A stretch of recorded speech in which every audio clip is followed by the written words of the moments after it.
My name is Sam Vaknin. I'm the author of Malignant Self-Love, Narcissism Revisited.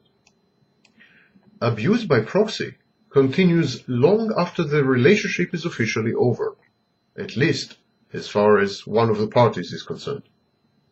The majority of abusers get the message, however belatedly and reluctantly. Yet there is a minority of abusers, the more vindictive and obsessed ones, who continue to haunt and hunt their ex-spouses for years to come.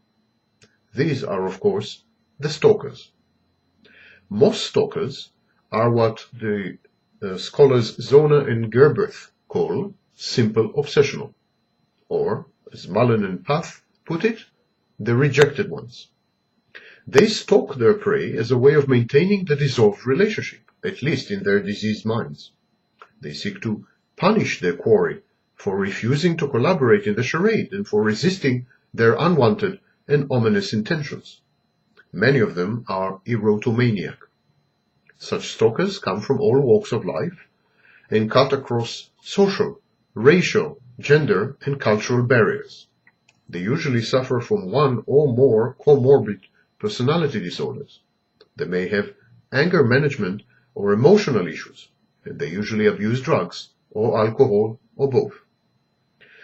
Stalkers are typically lonely, violent, and intermittently unemployed, but they are rarely full-fledged criminals. Contrary to myths perpetrated by the mass media, studies show that most stalkers are men. They have high IQs, advanced degrees, and they are middle-aged. This has been proven in studies such as Malloy and Gothard, 1995, and Morrison in 2001. Rejected stalkers are intrusive and inordinately persistent. They recognize no boundaries, personal or legal. They honor no contracts, and they pursue their targets for years. They interpret rejection as a sign of the victim's continued interest and obsession with them. They are therefore impossible to get rid of. Many of them are narcissists, and thus lack empathy, feel omnipotent and immune to the consequences of their actions, and suffer from serious cognitive deficits and a deteriorating reality test. Even so, some stalkers are possessed of an uncanny ability to psychologically penetrate other people.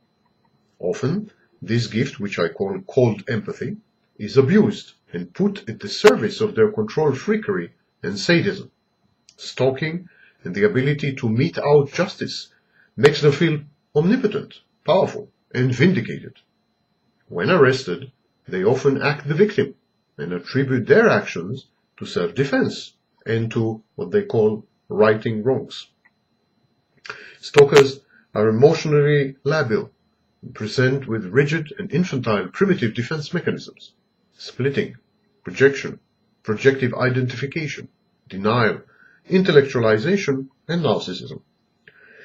These type of stalkers devalue and dehumanize their victims, and thus justify the harassment or diminish it.